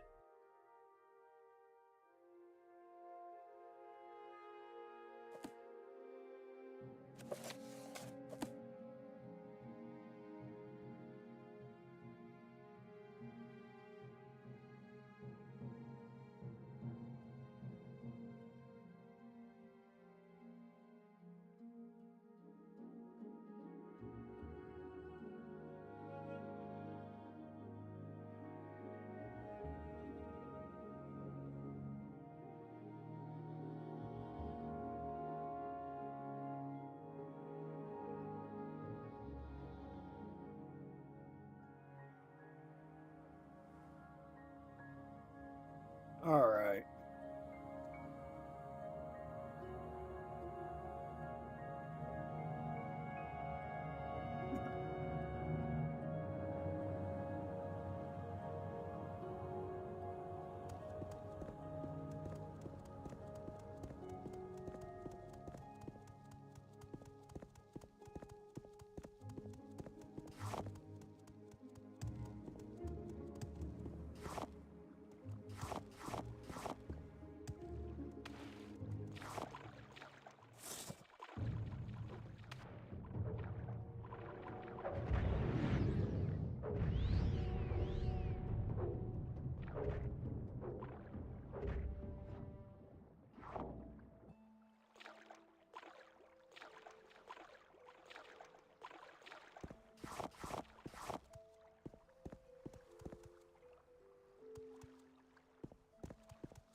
Die!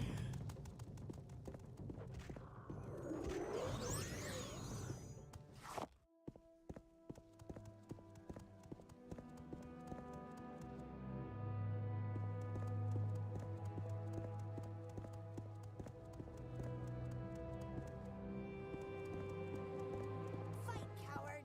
There is no escape!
are many creatures beyond the cities.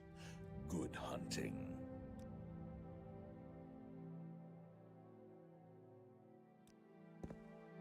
Okay. You keep doing what you like. I'm not judging.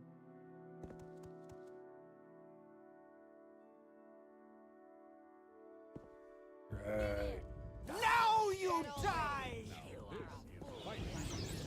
You will die!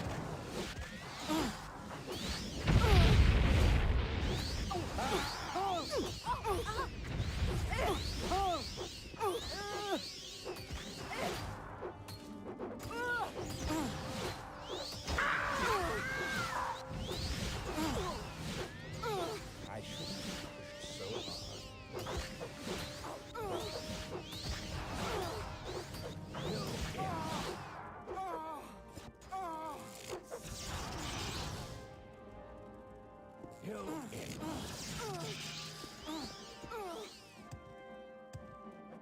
Yes, Breton?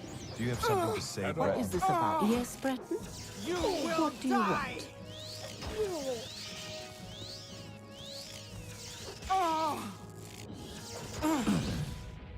May I help you? I have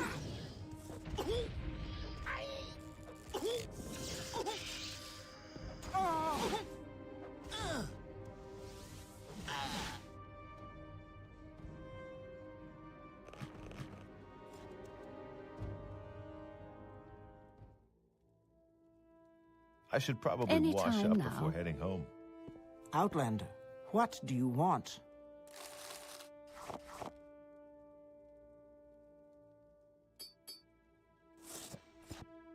What was that? You want something, I friend? suppose I have a moment. What is it?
Halgerd's Tale by Tavi Dromio.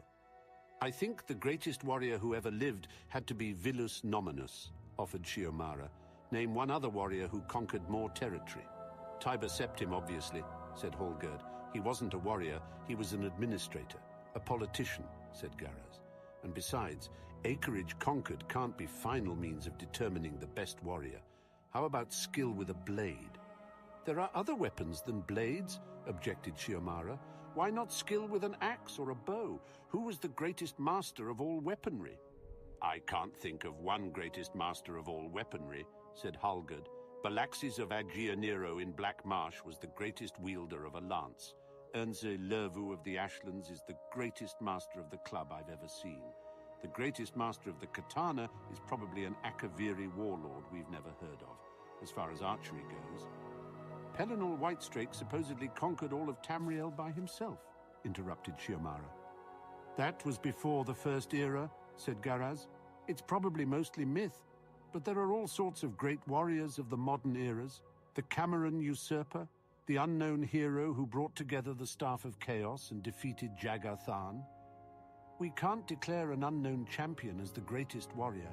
What about Nandor Bereid, the Empress Kataraya's champion, suggested Shiomara.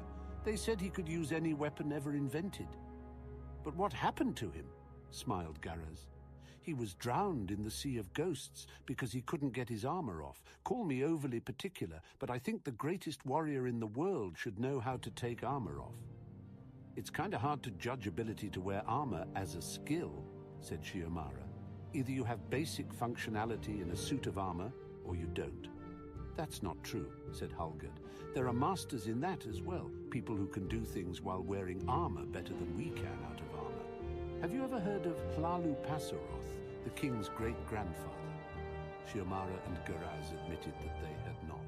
This was hundreds and hundreds of years ago, and Passaroth was the ruler of a great estate which he had won by right of being the greatest warrior in the land. It's been said, and truly, that much of the house's current power is based on Passaroth's earnings as a warrior. Every week he held games at his castle, pitting his skill against the champions of the neighboring estates, and every week he won something. His great skill wasn't in the use of weaponry, though he was decent enough with an axe and a long sword, but in his ability to move quickly and with great agility, wearing a full suit of heavy mail. There were some who said that he moved faster while wearing armor than he did out of it. Some months before this story begins, he had won the daughter of one of his neighbors, a beautiful creature named Mina, who he had made his wife. He loved her very much, but he was intensely jealous, and with good reason. She wasn't very pleased with his husbandly skills, and the only reason Mina never strayed was because Passaroth kept a close eye on her. She was, to put it kindly, naturally amorous and resentful of her position as a prize. Wherever he went, he always brought her with him. At the games, she was placed in a special box so that he could see her even while he competed. But his real competition, though he didn't know it, was from a handsome young armorer he also had won at one of his competitions. Mina had noticed him, and the armorer, whose name was Taran, had certainly noticed her. This has all the makings of a dirty joke, Hallgerd, said Shiomara with a smile. I swear that it's entirely true, said Hallgerd. The problem facing the lovers was, of course, that they could never be alone. Perhaps because of this, it became a burning obsession to both of them. Taran decided that the best time for them to consummate their love was during the games. Mina feigned illness, so she didn't have to stay in the box, but Passaroth visited the sick room every few minutes between fights, so Taran and Mina could never get together. The sound of Passaroth's armor clunking up the stairs to visit his sick wife gave Taran the idea. He crafted his lord a new suit of armor, strong and bright and beautifully decorated. For his purposes, Taran rubbed the leg joints with lucre dust, so the more he sweated and the more he moved them, the more they'd stick together. After a little while, Taran figured Passaroth wouldn't be able to walk very quickly and wouldn't have enough time in between fights to visit his wife. But just in case, Taran also added bells to the legs which rung loudly when they moved, so the couple would be able to hear him coming in plenty of time. When the games commenced the following week, Mina feigned illness again, and Taran presented his lord with the new armor. Passeroth was delighted with it, as Taran hoped he would be, and donned it for his first fight. Taran then stole upstairs to Mina's bedchamber. All was silent outside as the two began to make love. Suddenly, Mina noticed a peculiar expression on Taran's face, and before she had a chance to ask him about it, his head fell off at the neck. Passeroth was standing behind him with his axe in hand. How did he get upstairs so quickly with his leg joints gummed up? And didn't they hear the bells ringing? Asked Garaz. Well, you see, when Passeroth realized he couldn't walk on his legs very quickly, he walked on his hands. I don't believe it, laughed Shiomara. What happened next? Asked Garaz. Did Passeroth kill Mina also? No one knows exactly what happened next, said Holgerd. Passeroth didn't return for the next game, nor for the next. Finally, at the fourth game, he returned to fight, and Mina appeared in the box to watch. She didn't appear to be sick anymore. In fact, she was smiling and had a light flush to her face. They did it, cried Shiomara. I don't have all the salacious details, except that after the battle it took 10 squires 13 hours to get Passeroth's armor off because of all the lucre dust mixed with sweat. I don't understand. You mean he didn't take his armor off when they... But how? Like I said, replied Holgerd, this is a story about someone who was more agile and accomplished in his armor than out of it. Now that's skill, said Garaz.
way!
What do you want of me, Outlander?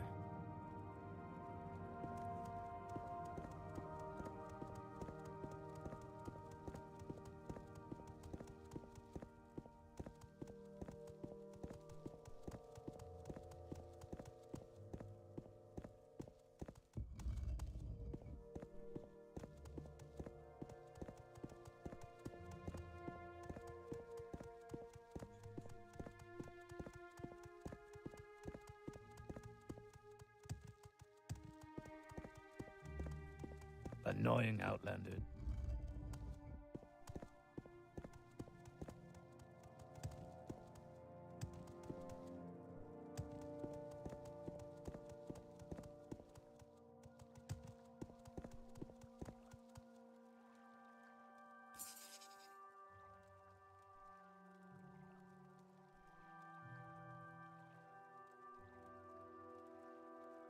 May I help you, Outlander?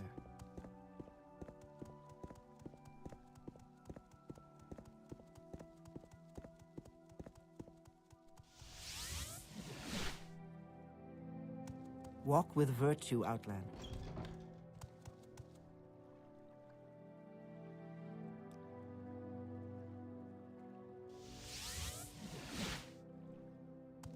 Outlander.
Die!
Citizen.